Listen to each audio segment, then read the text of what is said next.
Hi guys, it's Tala again. I know I said I would upload this later, but I'm gonna record it today since I kind of know what I want to say.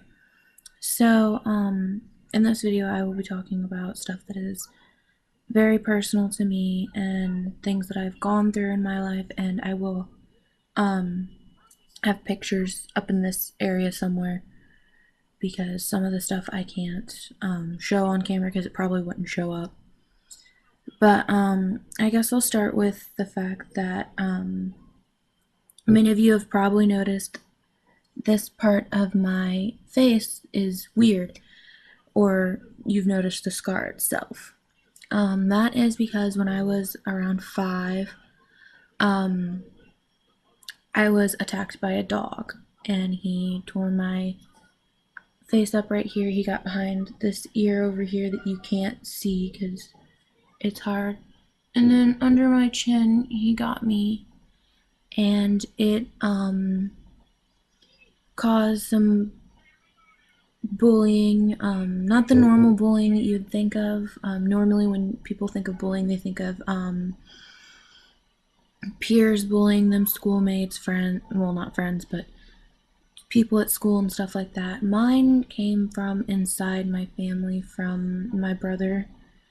He would call me names. His favorite was Scarface because I did have a very bad scar on my face. Over the years, it has faded due to things like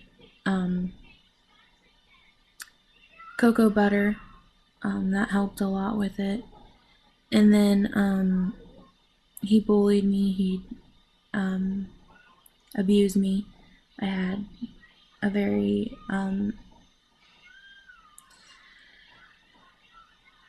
aggressive brother. He used to beat me. I actually can't see it, but there is a dent in the back of my head from where he took a metal baseball bat to the back of my head. He gave me this scar in my eyebrow. He's cracked my head open with flutes. He's beaten me. He tortured me with like calling me names and stuff like that. Nothing like horrible torture, but it was torture for a young child to be called names by their brother. He's put me in the hospital a few times. I also have a burn, not from him, but on this shoulder from a curling iron, which was entirely my fault, but it also caused him to bully me for that. When I was younger, I suffered from seizures and asthma really badly, so whenever he would hit me or abuse me really badly, I would have seizures or an asthma attack depending on what it was. And with the asthma, it caused a lot of problems at school because I couldn't go out in the summertime, like when it was really warm out and everybody'd go out for recess to have fun. I couldn't do that. I couldn't participate in gym very often, so it caused a problem with like making friends and keeping friends because I couldn't do the stuff that everyone else could because I would have asthma attacks, and sometimes if I had an asthma attack, it'd lead to seizures. Now, the reason I had seizures and asthma so badly is because I was born with a defect. My right lung was not fully developed, so it caused a lot of complications. I was in the hospital for about 3 months after I was born because I had really bad asthma, and they wanted to keep a close eye on how my development went from that point with my lung. It is now fully developed. I do have some complications with it still, but nothing like I used to. I grew out of my seizures, and I grew out of having to have a inhaler and stuff like that. But besides all that, I lost my grandmother to cancer. I was probably 6 when she passed away. And then my grandfather died of broken heart a few weeks later. And that was the cause of his death. They told us that he died of a broken heart because he couldn't handle losing my grandma.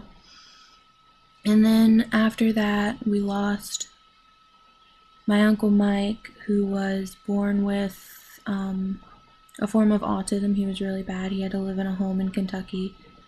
Because that's where most of my family is from, is either Kentucky or some of them live in, my aunt lives in Virginia right now.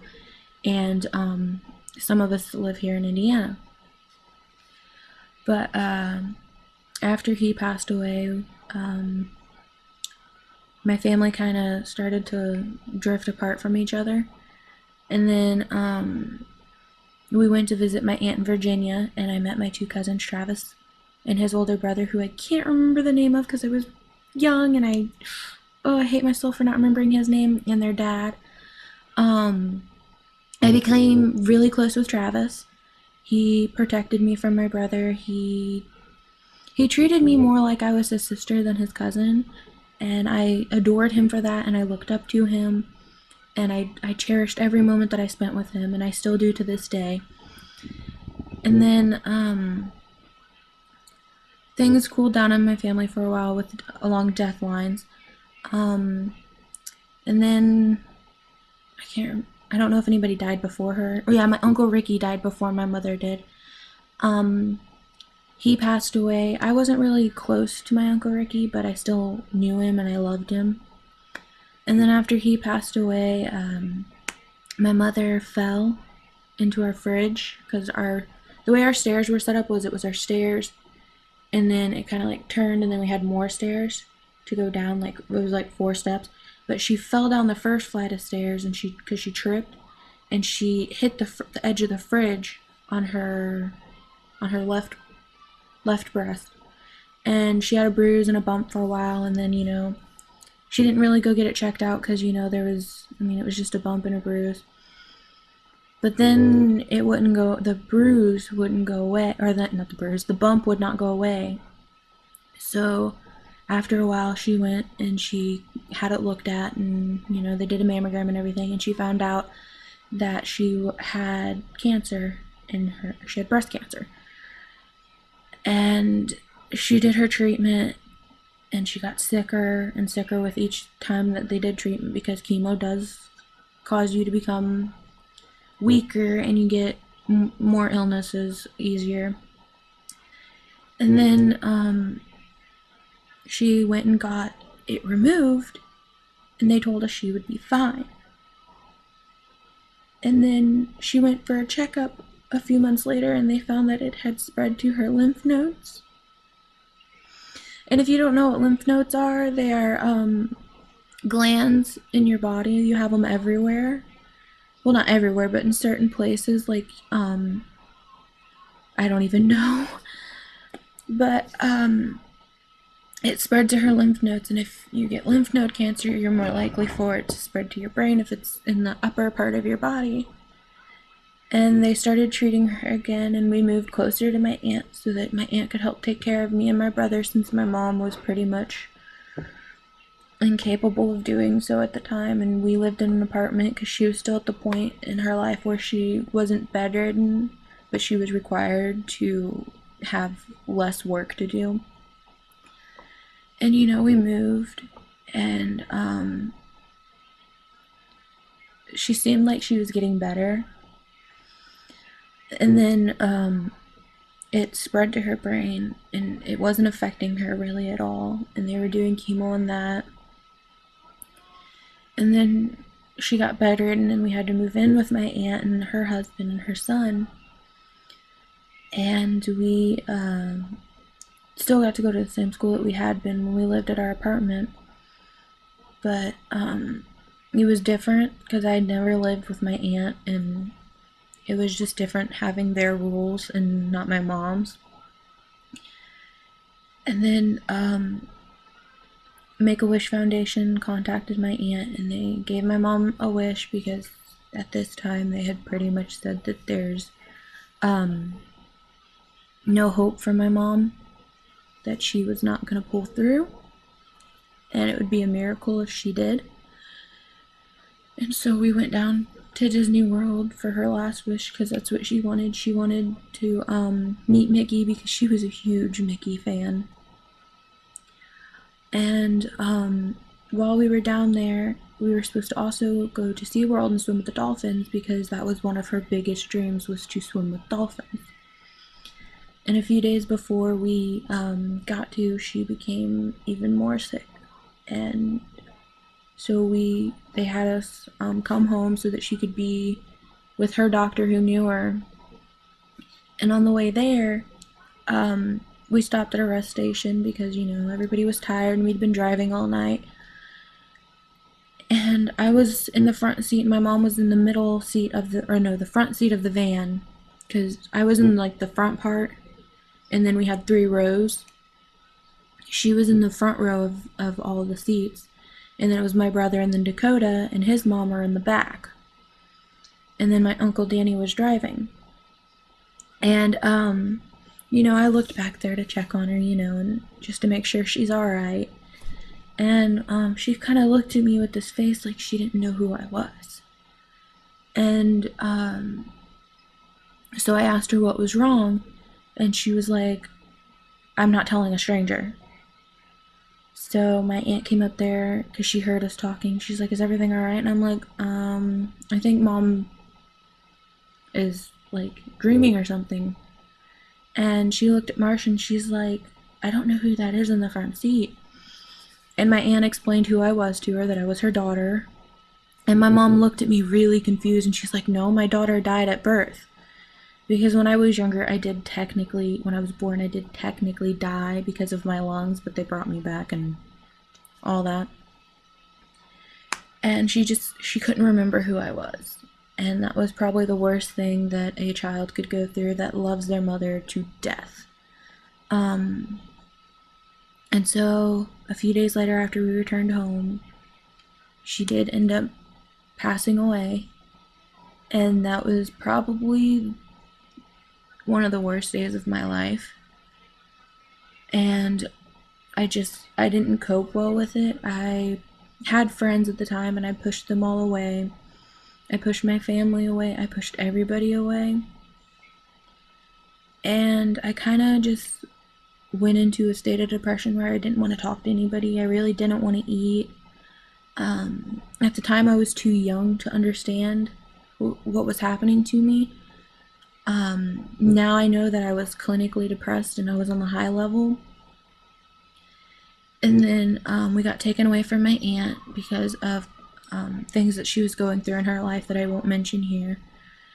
And since then, I'd bounced around from foster family to foster family. And then I found a family that I stayed with from my 6th grade until my 12th grade year. And during those times, I would see my family still and stuff like that. Me and my brother had been separated for a while, and we got a better relationship with each other. And then my aunt was fighting to get me, my brother, and her son back because all 3 of us were taken from her. And she'd gotten her son back, and my brother had turned 18 and was out of the system and living next door to her. And so she was fighting for me. And so I'd went there for, visits and stuff, and then I went there for Thanksgiving break. And I had figured out some things at the time that were quite unsettling to me that I didn't know because I had been so young and I didn't remember them. But I was raped and molested by people in my family. I'm not going to say who they are because I don't want to mention them. I don't talk to them. I don't associate with them. But I was raped and molested by 2 of my family members and a close family friend. When I was younger, I don't know what age and I don't remember it. I just know it happened. And so I found that out. And then during Thanksgiving break, or no, the first time I went back to my aunt's, I had lost my papa, who was my mother's father. And that took a really hard hit on me because I loved him to death and he was my papa. I loved that man to death. And then shortly after, like during his funeral after his funeral and stuff and after his service and everything, I found out that why my cousins Travis and his brother and his mom weren't there, because I knew that my uncle had died. He died in a car accident. But we didn't go to his funeral or anything like that because it was in Virginia and we didn't have the money to travel that far at the time. And then that's when I found out that Travis and his brother had overdosed on drugs. Now this hit me hard. I was very close to Travis, and knowing that he had died and not knowing when he died at the time really hurt me because no one in my family had told me.